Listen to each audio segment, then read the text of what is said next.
Bonjour et bienvenue dans ce bonus de votre podcast préféré. Le gouvernement de Wever a promis de réformer en profondeur le pays, notamment sur la fiscalité. Certains actifs comme les crypto-monnaies sont concernés. À quoi s'attendre ? Comment l'État va faire pour imposer les revenus tirés du marché des cryptos ?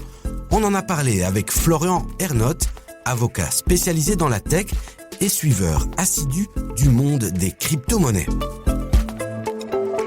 Alors, Florian, le nouveau gouvernement semble vouloir donner un statut fiscal à part entière aux crypto-monnaies, et ça, c'est une nouveauté. Effectivement, on a une clarification en tout cas du régime fiscal applicable en matière de cryptoactifs, plus particulièrement les actifs financiers qui est la catégorie générique dans laquelle on va insérer les cryptoactifs.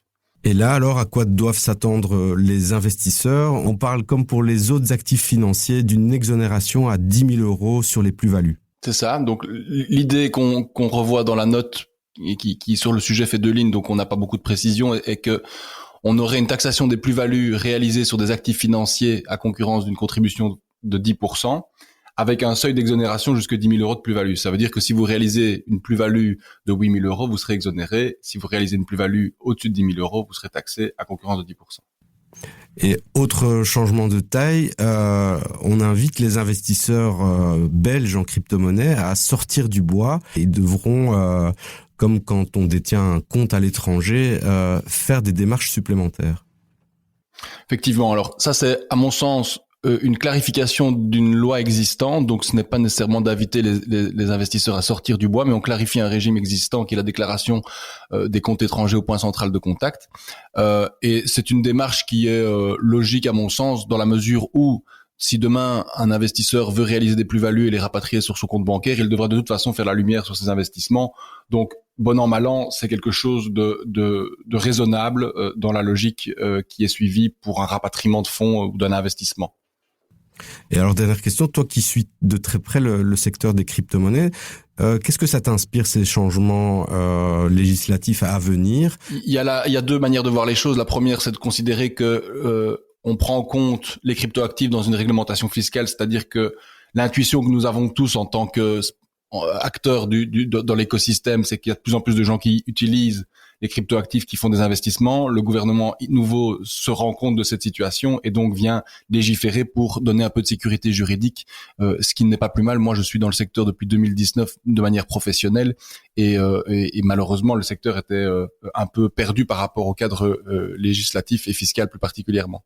De l'autre côté, on peut se dire aussi, en fait, c'est le début d'une taxation qui va augmenter. Rappelons-nous les taux de précompte mobilier sur les dividendes. Ils étaient très bas il y a quelques années, ils sont montés jusqu'à 30%. Donc c'est un petit peu, on a ouvert la boîte de Pandore aujourd'hui. On taxe aujourd'hui à 10%, demain ce sera peut-être 15, 20, 30, etc., etc. Donc là c'est le risque. Et maintenant, je pense aussi qu'il y a une volonté manifeste de prendre à bras le corps ce secteur et cette industrie. Et donc ça aussi c'est une encourageant pour l'écosystème belge parce que le gouvernement maintenant met clairement dans sa note les cryptos à 2 ou 3 endroits, ce qui est de bon augure pour la suite. Oui, et il faut aussi souligner que parmi les autres États européens, la Belgique va un petit peu se singulariser, va un petit peu être à la pointe, si on peut le dire.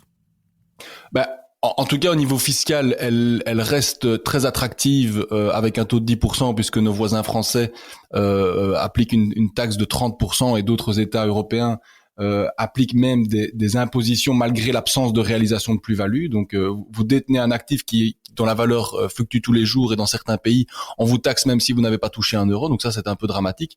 La Belgique est plus raisonnable à mon sens et propose un régime fiscal qui est raisonnable avec toujours cette exonération jusqu'à 10 000 euros.